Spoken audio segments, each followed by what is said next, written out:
This is a story about Elizabeth, based on the Railway series by the Reverend W. Awdry, and read aloud by me, Chris Richardson.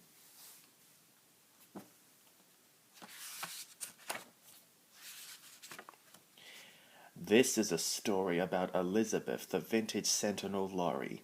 Sadly, she was left to rust in a shed for a long time. Find out what happened when Thomas's driver found her there. Thomas was taking heavy goods trucks to a cargo ship at Brendam Docks. The ship was leaving at sundown, so Thomas had to work hard to get the trucks there in time. Suddenly, one of his coupling rods broke. His driver saw a shed by the track. "I'll see if there are some tools in there," he said. "Be careful, that shed looks a bit spooky," said Thomas. Then a voice came from inside the shed. "Be quiet out there. I'm trying to sleep." Thomas's driver went into the shed. After a few moments, he came out again. "Well, is it a ghost?" asked Thomas. "No," laughed his driver. "It's not a ghost. It's a very helpful surprise." Thomas's driver and fireman took coal into the shed. Thomas wondered what they were doing. "She should be able to get us to the fitter's yard," Thomas heard his driver say. "If her boiler holds," replied his fireman, "she badly needs repair work."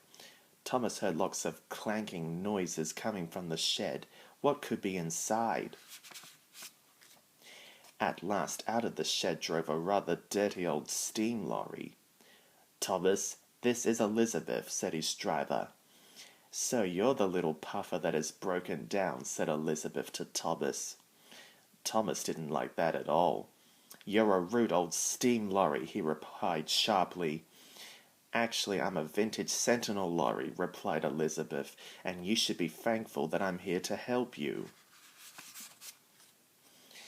Elizabeth and Thomas's driver went to the fitter's yard. Elizabeth's engine made loud grinding noises. As she drove up a steep hill, her engine got louder and louder. "You're not built for hills," said Thomas's driver. "Will you make it?" "I'll be fine," replied Elizabeth. "I'm just catching my breath." Before long, Elizabeth reached the fitter's yard. Thomas's driver fetched a new coupling rod, and they drove back to Thomas. Elizabeth felt very proud. She realized she had been in the shed for so long that she had forgotten how much fun it was to help others. Thomas was impressed with how quickly Elizabeth had fetched the coupling rod. He was about to thank her when she said, "Next time, make sure you're not so careless." Now Thomas thought Elizabeth was the rudest lorry he had ever met. He waited in silence while his driver fitted the new coupling rod. Then he set off to the docks. Elizabeth decided to follow Thomas to the docks.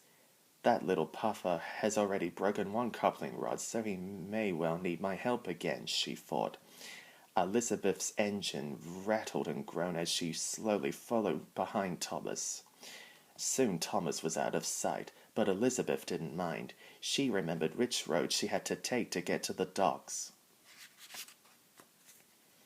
Thomas arrived at the docks just in time. As the goods were unloaded from his trucks, the Fat Controller came over. He looked very cross indeed. "Where have you been?" he asked. "You nearly missed the boat." Thomas told him about his broken coupling rod. He was about to tell him about Elizabeth when she drove up.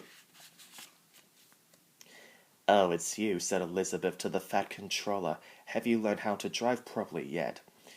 Thomas thought the Fat Controller would be very angry, but to his surprise, the Fat Controller said, "Elizabeth, the first lorry I've ever drove. How marvelous to see you again. Where have you been?" Thomas couldn't believe it. Elizabeth and the Fat Controller were friends. Elizabeth told the Fat Controller that she had been left in the shed a long time ago and everyone had forgotten about her. She had thought she would never drive again. The Fat Controller was really pleased that Elizabeth had been found. He asked Jim Cole the mechanic to restore her to her original beauty.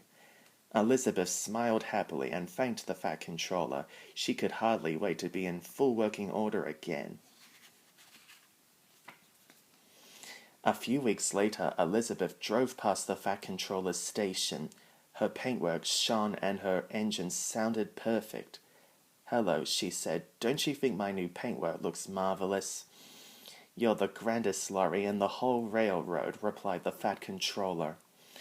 Thomas had to agree, and Elizabeth was so happy now she was useful again, that she wasn't rude at all.